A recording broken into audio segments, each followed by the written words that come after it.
Hey everybody, thanks for joining us here on 9 News Watch. I'm Chris Bianchi, and joining us today is 9 News reporter Kelly Rinke, who's been doing a lot of reporting this week, specifically on fentanyl. Unfortunately, you were at the scene back on Sunday when 5 people lost their lives from what at this point appears to have been a fentanyl overdose.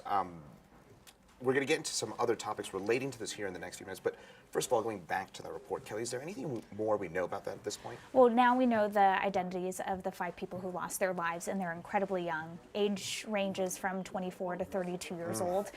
So the coroner on earlier this week said that still pending toxicology, but it does appear that it is drug-related, which is what law enforcement has been telling us from the get-go, that it looks like this was an accidental fentanyl overdose. From what the district attorney is telling us is that it appears that these people thought that they were inhaling cocaine that was in fact laced with fentanyl, and obviously it was a fatal dose. There was a 6th adult that was taken to the hospital. She is still receiving medical care, and police are now telling us that the person who made the call to 911 was a family member of one of those victims. And we also understand there was a 4-month-old baby whose mother was unfortunately amongst one of those killed in that situation. Now, you mentioned that it appeared that they were ingesting cocaine or taking cocaine at the time. That is unfortunately part of the problem that we've been seeing here in the state of Colorado and really throughout the country over the last few months. Yeah, and the problem that we keep hearing is that when people are taking these drugs, they think that they are taking some other substance, and then unfortunately it is going to be laced with fentanyl. And that is what district attorneys across Colorado are starting to see, is that in some of these fatal overdose cases, the people had no idea that they were actually ingesting fentanyl. And according to the state health department, nearly half of the overdose death cases that we saw last year were related to fentanyl. So it is, obviously a public health issue here in our state. I mean, Colorado, or I should say specifically here in Denver, we went from 225 drug-related deaths in Denver County in 2019. That number jumped to 444. So that nearly doubled in just a 2-year time span. We know the pandemic may have played a part, but we also know that fentanyl is increasing. You also mentioned that district attorneys are having a bit more of an issue. This is a bit more of something that's getting into the realm. What can they do? Because my understanding is that murder charges and manslaughter charges are difficult to come by in these cases. They're very rare. District attorneys are telling us that they're starting to see them more often, but they are not common at all here in the state of Colorado, and that's twofold.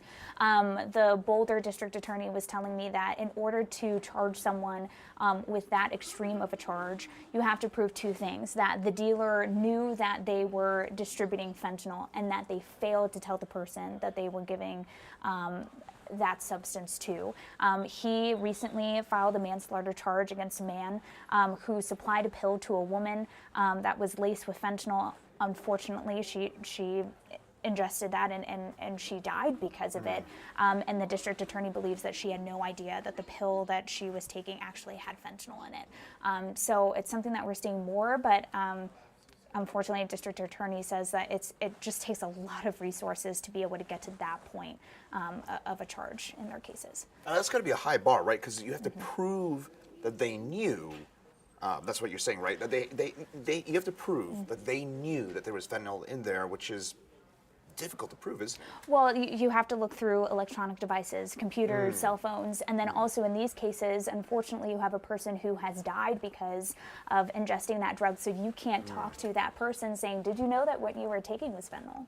So what is potentially being done with this being, obviously, again, mentioning that doubling in deaths here in Denver County alone in just 2 years, is there anything on the books to potentially rectify this issue? Well, when you talk to district attorneys about fentanyl, something that they, the 2 district attorneys that I've talked to, that they talk about is increasing the penalties for people who are distributing fentanyl. That is something that we've heard from the Democratic Governor, Jared Polis, as well as the State Attorney General, saying that they would like to see harsher penalties for people who are distributing fentanyl. Really at the focus of this conversation is a 2019 law that was passed that changes the characterization of, or the classification of possession of up to 4 grams of most drugs, including fentanyl. They changed that from a felony to a misdemeanor. So there are a lot of conversations happening at the State House right now if we should change that back. you may get different opinions on that based on who you talk to, but I think an agreement that you can find on both sides is that people do want to see harsher penalties for people who are providing and pushing these drugs into our community. Hopefully that momentum turns into some sort of legislation that's able to help. On the positive side as well, on Tuesday you did a great story about the Family Advocacy Support Team Program. Can you tell us more about that? I thought this was really interesting. So as reporters, unfortunately, we have to go to crime scenes, and what you'll find at crime scenes is people who are there to give comfort to family members and friends of someone who unexpectedly passed away. This program is a little bit different because that type of resource at crime scenes is really in the immediate aftermath. This program is first of its kind in the state of Colorado at a medical examiner's office, where these family advocates are providing that assistance to people weeks after a death. So, you know, being at a medical examiner's office, you know who's dying, what they're dying from, and you also connect with the family and friends. So, you know, after, you know, the phone calls stop from family members, after the meals stop at their homes, these family advocates can step in weeks later and say, what do you need? Do you need someone to talk to? What resources do you need? The woman that is running this program would really like to see more of this in the state of Colorado at different coroner's office. But right now it's happening in Denver County, and it's less than a year old. Well, that is certainly something nice to hear, and again, maybe starting to see those kind of preliminary processes here with this being a problem that's really popped on up as we've been talking about over the last couple of years, maybe starting to see some of those solutions coming into play now. Yeah, and I think that's really, whoever you talk to, that's really at the core of these discussions is, you know, obviously these people who are in possession of these drugs, they are also facing a drug addiction, and so people really want to see more treatment options for people to get them out and back into recovery. And with that in mind as well, 9 News' Kyle Clark had a kind of detailed commentary back on Tuesday night about Narcan, a drug that, or I should say, a substance could be used to save lives in the event of a drug overdose. Here's a bit more from Kyle and his commentary and how you can obtain Narcan as well. I decided today to start carrying Narcan, and I'd like to ask you to consider it as well. It's a simple thing we can do to save lives as fentanyl kills hundreds of Coloradans a year.